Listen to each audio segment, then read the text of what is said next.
பரிசுத்த நாமம் மகிமைப்படுவதாக. ஆண்டவர் பாதத்தில் ஆசிரியர்கள் மற்றும் அன்பர் ஜெபக்குழு நடத்தும் இந்த நிகழ்ச்சியின் மூலமாக உங்களை சந்திப்பதில் மகிழ்ச்சி அடைகிறேன்.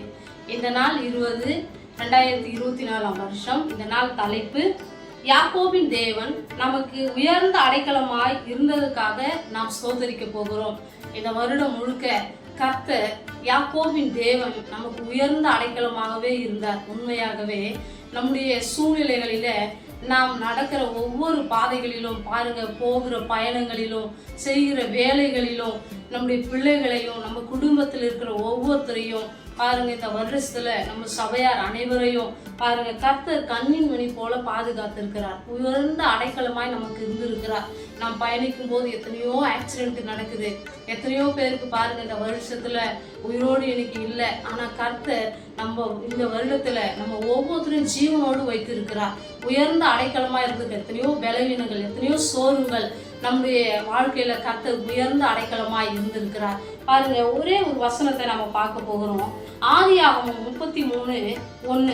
யாக்கோபு தன் கண்களை ஏறெடுத்து, இதோ ஏசாவும் அவனோடு 400 மனிதரும் வருகிறதை கண்டு பிள்ளைகளை லேயாளிடத்திலும் ராகலிடத்திலும் 2 பணிவிடைக்காரர்களிடத்திலும் வெவ்வேறாக பிரித்து வைத்து கொடுத்தான். பாருங்க, அவன் சகோதரனுக்கு அப்படியாக பயந்தான். தேவன் பாருங்க, யாக்கோபு அப்படியாக பயந்த அந்த சூழ்நிலையில தன்னுடைய சகோதரனாகிய ஏசாவின் மனதை மாற்றுகிறார். யாக்கோபின் தேவன் உயர்ந்த அடைக்கலமாய் இருந்தார் என்று நாம் பார்த்து கொண்டு இருக்கிறோம். இந்த யாக்கோபு அப்படியாக அந்த 400 பேர் வராங்களேன்னு சொல்லி பயப்படும் போது தேவன் அந்த சூழ்நிலையை மாற்றி கொடுக்கிறார். ஆமா, நம்முடைய வாழ்க்கையில கூட எத்தனையோ சூழ்நிலைகளில நாம் பயந்து போயிருக்கிறோம். மனிதர்களுக்கு பயந்துருக்கிறோம், ஆபத்தை கண்டு பயந்துருக்கிறோம். இப்படிப்பட்ட எல்லா சூழ்நிலையிலும் கர்த்தர் நமக்கு உயர்ந்த அடைக்கலமாய் இருந்திருக்கிறார். யாக்கோபின் தேவன் நமக்கு அடைக்கலமாய் இருந்திருக்கிறார்.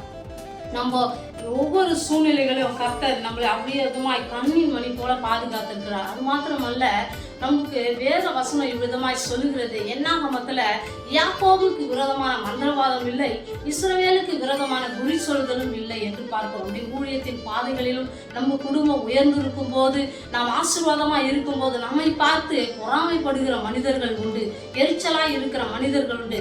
அவர்கள் மத்தியிலும் கர்த்தர் நம்மை கண்ணின் மணி போல பாதுகாத்திருக்கிறார். நமக்கு விரோதமாய் செய்யப்பட்ட ஒவ்வொரு காரியங்களிலும் கர்த்தர் நம்மை தப்புவித்து இருக்கிறார். இந்த நல்ல தேவனை நாம் சோதரிப்போமா, ஜெபிப்போமா, கண்களை மூடுவோம். எங்களை அதிகமாய் நேசிக்கிற நல்ல பரலோக பிதாவே, இந்த வருஷத்துல எத்தனையோ ஆபத்துகள், எத்தனையோ சூழ்நிலைகளில யாக்கோபின் தேவன் எங்களுக்கு உயர்ந்த அடைக்கலமாய் இருந்தீரே, உமக்கு ஸ்தோத்திரம். இயேசுவின் நாமத்தில் ஜெபிக்கிறோம் நல்ல பிதாவே, ஆமென்.